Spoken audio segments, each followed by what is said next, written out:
नमस्ते। मैं डॉक्टर रोहित भट्टर हूँ और आज हम पीयूजेओ यानी कि पेल्विक यूरेटर जंक्शन ऑब्स्ट्रक्शन उसके बारे में बात करते हैं।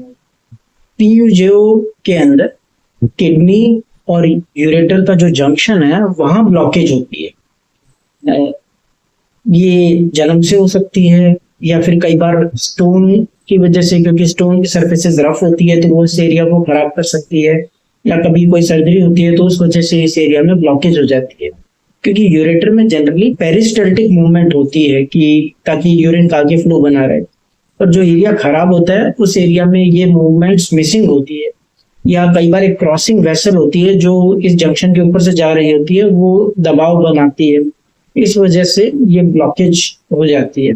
इसके सिम्टम के अंदर पेशेंट को इन्फेक्शन हो सकता है, या फिर जिस किडनी में ब्लॉकेज है उस किडनी की तरफ पेन होगा, यूरिन में ब्लड आ सकता है, या कई बार और इनफैक्ट बहुत सी बार ये इंसिडेंटल होता है।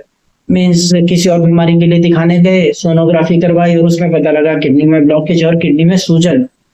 तो अगर पीयूजेओ को टाइमली ट्रीट नहीं किया जाए तो धीरे धीरे ये किडनी को खराब करता है। इनफैक्ट एक स्टेज ऐसी भी आ सकती है कि जब शायद किडनी काम करना बंद भी कर दे। पर फॉर्चुनेटली ये ट्रीटेबल कंडीशन है। इसके डायग्नोसिस में, जैसे अभी मैंने बोला, सोनोग्राफी में एक डाउट लग जाता है कि कहीं ब्लॉकेज तो नहीं है, जिसे पीयूजेओ कह देते हैं, पेल्विक यूरेटर जंक्शन ऑब्स्ट्रक्शन। तो उसके बाद में सीटी स्कैन करते हैं और डीटीपीए स्कैन होता है, जिसे आइसोटोप रिनोग्राम या न्यूक्लियर स्कैन बोल देते हैं। डीटीपीए स्कैन में किडनी के फंक्शन का पता लगता है कि कौन सी किडनी कितना काम कर रही है, साथ में ब्लॉकेज है या नहीं है।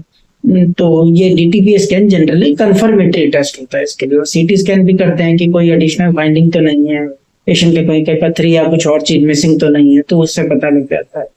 तो ये सब करने के बाद में फिर ट्रीटमेंट की बात आती है। ट्रीटमेंट पीयूजेओ में जो बेस्ट ट्रीटमेंट है वो तो पाइलोप्लास्टी है।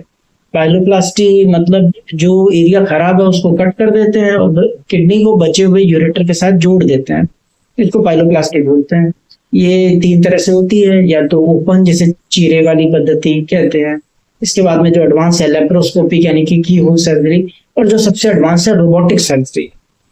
तो इनमें से किसी से भी करवा सकते हैं, पर ऑब्वियसली लेप्रोस्कोपी या रोबोटिक काफी बेटर है ओपन के कंपैरिजन में। रोबोटिक तो खैर सबसे एडवांस्ड है, क्योंकि इसके अंदर प्रिसीजन रहता है, 3 डायमेंशनल विजन है, मैग्निफिकेशन काफी अच्छा है, और सर्जन की एर्गोनॉमिक्स अच्छी है, तो रिजल्ट कंपैरेटिवली अच्छे रहने की चांसेस रहते हैं। इसके सर्जरी जनरली 2-3 घंटे के आसपास की होती है, और इस सर्जरी में जब ऑपरेशन थिएटर से बाहर निकलते हैं पेशेंट, तो इसमें एक तो पेशाब की नली डली हुई होती है और एक डीजे स्टेंट डालते हैं, ताकि जिस एरिया को जोड़ा है सूचर से, घुलने वाले सूचर होते हैं, वो उस एरिया की हीलिंग अच्छे से हो जाए।